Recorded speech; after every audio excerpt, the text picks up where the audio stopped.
আল্লাহ রাব্বুল আলামিন বলছেন যে বান্দারে তোমরা আমার কাছে চাও, এবং আমরা প্রতিনিয়ত আল্লাহর কাছে বলি আল্লাহ ইয়্যাকা না'বুদু রব্বুল আলামিন, আমরা আপনার ইবাদত করি, ওয়া ইয়্যাকা নাস্তাঈন, এবং আপনারই কাছে আমরা সাহায্য চাই। রব্বুল আলামিন বলছেন আল্লাহর রাসূলকে বলা হলো ইয়া রাসূলুল্লাহ, আল্লাহর কাছে নিকটবর্তী হওয়ার জন্য, আল্লাহর কাছাকাছি হওয়ার জন্য কি করণীয়, কোন সময় আল্লাহর সব সময় আল্লাহর কাছে নিকটবর্তী হওয়া যায় কোন কাজের মাধ্যমে? আল্লাহ নবী জানাই দিলেন, বান্দা যখন আল্লাহ পাকের কুদরতি ভাই যখন সেজদা করে, সেজদার মধ্যে যখন যায়, এই সেজদার মাধ্যমে আল্লাহ রাব্বুল আলামিনের কাছে বান্দা সব চাইতে নিকটবর্তী হতে পারে। সুবহানাল্লাহ পড়েন। আল্লাহ রাব্বুল আলামিন বলছেন ফাইযা ফারাগতা ফানসাব ওয়া ইলা রাব্বিকা ফারগাব। আল্লাহ রাব্বুল আলামিন বলছেন ইয়া রাসূলুল্লাহ, ইয়া হাবিবাল্লাহ, আপনি যখন খালি হাত হয়ে যাবেন, আপনি যখন নিরুপায় হয়ে যাবেন, তখন আপনি আপনার রবের কাছে মিনতি জানান, রবের থেকে চান। আল্লাহ রাব্বুল আলামিন আপনাকে আপনার খালি হাতে আল্লাহ তাআলা ভরপুর করে দিবেন। তাহলে আল্লাহ রাসূলকে আল্লাহ বলতেছেন ইয়া রাসূলুল্লাহ, আপনি যখন খালি হাত হয়ে যাবেন তখন কি করেন? আপনার রবের সামনে আপনি দাঁড়ান, আপনার রবের কাছে আপনি মিনতি করেন, মনোনিবেশ করেন, তাহলে আপনার রব আপনার খালি হাতকে পরিপূর্ণ করে দিবে। আমার মুসলমান বন্ধুরে, আল্লাহ রাব্বুল আলামিন বলতেছে আলা ইন্না লিল্লাহি মান ফিস সামাওয়াতি ওয়া মান ফিল আরদ। আল্লাহ রাব্বুল আলামিন বলেন, জেনে রাখো, তোমরা শুনে রাখো, আসমানের অধিবাসী এবং জমিনের অধিবাসী যারা আছে সবই আল্লাহ তাআলার কর্তৃত্ব, আল্লাহ তাআলার, তাদের উপর আল্লাহ তাআলার কর্তৃত্ব রয়েছে। আসমান এবং জমিনের মধ্যে যারা আছে সবই আল্লাহ তাআলার কর্তৃত্ব। মানুষ বলেন, যাই বলেন, আকাশ পাতাল গ্রহ তারা যা কিছু জমিনের মধ্যে আছে এবং আসমানের মধ্যে আছে সব কিছু আল্লাহ তাআলার নির্দেশ অনুযায়ী চলে।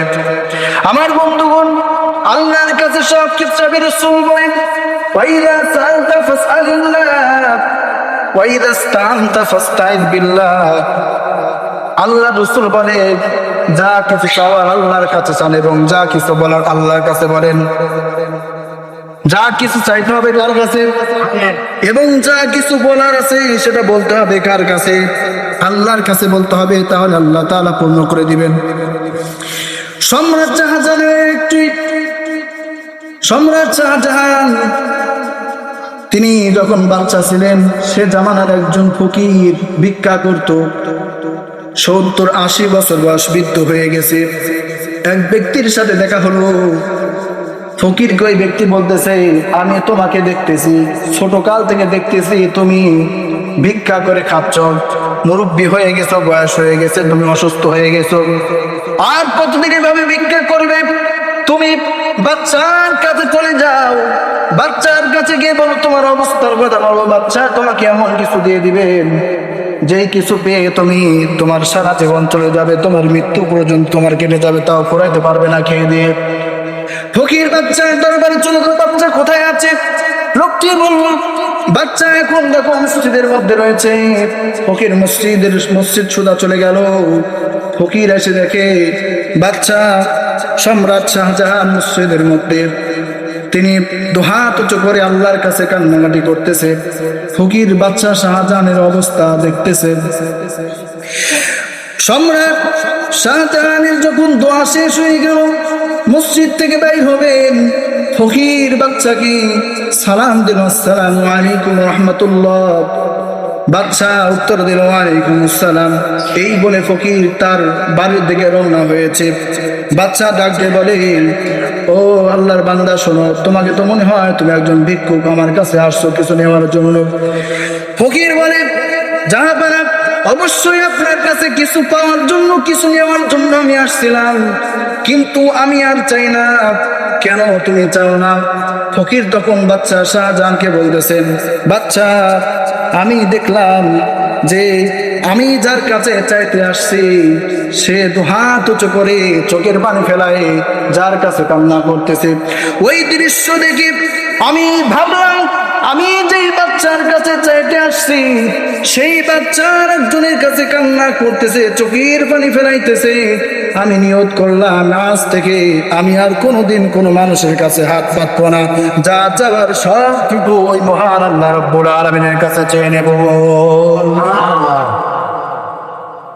যা কিছু চাওয়ার আমাদের, ছেলে নাই, মেয়ে নাই, চাকরি নাই, অভাব, টাকার দরকার, জমিতে ফসল হয় না, অসুস্থ, যা কিছুর প্রয়োজন সবটুকু চাবো কার কাছে?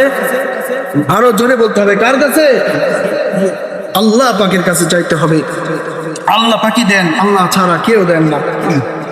যারা যারা মাজারে গিয়ে চায়, পীর সাহেবের কাছে গিয়ে চায়, মাজারে গিয়ে সিজদা দেয়, মাজারে গিয়ে পীর সাহেবের কাছে তারা সন্তান চায়, চাকরি চায়, অর্থ চায়, বলেন এই পীর, এই মাজার যারা সিজদা দেয়, মাজারে গিয়ে আল্লাহর কাছে না চেয়ে মানুষের কাছে চায় আল্লাহকে, ওই মাজার পূজারে কি তাদের সন্তান দিতে পারবে? সে সক্ষমতা তাদের আছে? চুল সারা বছর গোছল নাই, চুলগুলো বড় বড়, এলোমেলো, নোংরা, দাঁতে ময়লা, গায়ে ময়লা, মুস বড় বড়, এই ঠোঁটের মুস, তার দুই ঠোঁট দেখাই যায়, এত বড় মুস। চিন্তা করি যে আসলে আমি যখন কুষ্টিয়াতে ছিলাম তখন ওই লালন সাহেব মাঝে সাঝে মানুষ দেখার জন্য যাইতাম, ওদের যে বড় বড় মুস, এটা দেখে চিন্তা করতাম যে এই মুস যে অবস্থা হয়েছে, দুই ঠোঁট বুঝে গেছে, এরা দই কিভাবে খায়, এরা পাকা আমগুলো কিভাবে এই মুসের মাধ্যম দিয়ে গালের মধ্যে যায়, সব লাগি যায়। তো এই সমস্ত ব্যক্তিদের কাছে যারা চায়, তো আল্লাহ বলতেছেন অনেক বড় উদাহরণ আছে, ততদূর আমরা যাবো না, সম্পূর্ণ আমরা কোরআন দিকে সভ্য কথা আমরা বুঝবো। তো যেই যারা মাজার পূজারি চাই, যারা মানুষের কাছে চাই, তারা কখনো দিতে পারে না। সবটুকু আমাদের যা কিছু প্রয়োজন চাইতে হবে কার কাছে? আল্লাহ বলতেছেন, ওয়ামা ইয়াত্তাবিউল্লাযীনা ইয়াদউনা মিন দুনিল্লাহি শুরাকা। আল্লাহ ছাড়া, রব ছাড়া যারা অন্যদের কাছে যারা চায়, অন্যদেরকে যারা আল্লাহর সাথে শিরিক করে, শরীক করে, অন্যদের থেকে সন্তান চায়, যা কিছু তারা চায়, তারা তো আসলে তারা যা চায় তারা তা কখনো দিতে সক্ষম হবে না। কারণ যেই সমস্ত ব্যক্তিরা আল্লাহর কাছে বাদ দিয়া মানুষের কাছে তারা চায়, তারা এই চাওয়াটা হলো তাদের চাওয়ার ব্যাপারে কোনো দলিল নাই, তারা যে দিতে পারবে এই দলিল তাদের নাই। তারা যে চায় এটা হলো তাদের ধারণা এবং তাদের পূর্বপুরুষদের কালচার। আল্লাহ বলছেন, ইয়াত্তাবিউনা ইল্লা যান্না ওয়া ইন হুম ইল্লা ইয়াখরুসুন।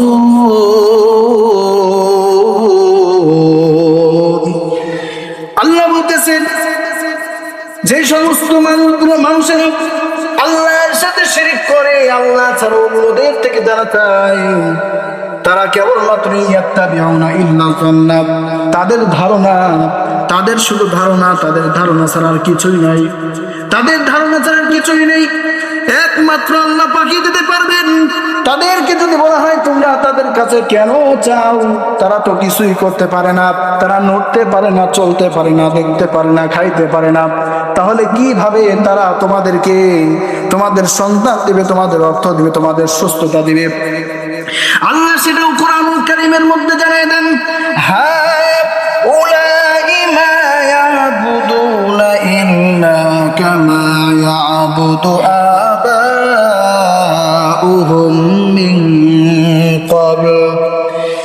যে সমস্ত মানুষেরা আল্লাহকে ছাড়া অন্যদের কাছে যারা চায়, তারা বলে, তাদের কাছে যদি বলা হয় তারা তখন বলে এটা আমাদের পূর্বপুরুষ করে গেছে, এই জন্য আমরা করি।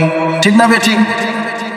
যারা যারা আল্লাহকে বাদ দিয়ে অন্যদের কাছে যায়, মূর্তি বানায়, মূর্তি পূজা যারা করে, তাদের একটা ধারণা, তাদেরকে যদি বলা হয় তোমরা যে এদের পূজা করো, এদের থেকে যে চাও, এদের পায়ে যে তোমরা সেজদা করো, তারা কি কিছু দিতে পারে?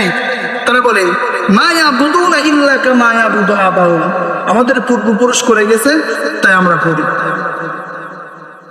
এদের কাছে চাওয়া, এদের ক্ষমতার ব্যাপারে কোনো সত্যতা নাই। আল্লাহ বলছেন কুল হাতু বুরহানাকুম ইন কুনতুম সাদিকিন, তোমাদের যদি দলিল থাকে তাহলে তোমরা পেশ করো। তো তাদের কোনো দলিল নেই। তারা নিজে 10টা হাত, 10টা মাথা, 5টা পাও, এক এক হাতের এক এক কেরামতি ক্ষমতা তারা নিজেরাই বানায়, নিজেরাই দেয়। তাদের সামনে কত রকম খাবার রাখে, তারা কি খাইতে পারে? বলেন, তারা কি খাইতে পারে?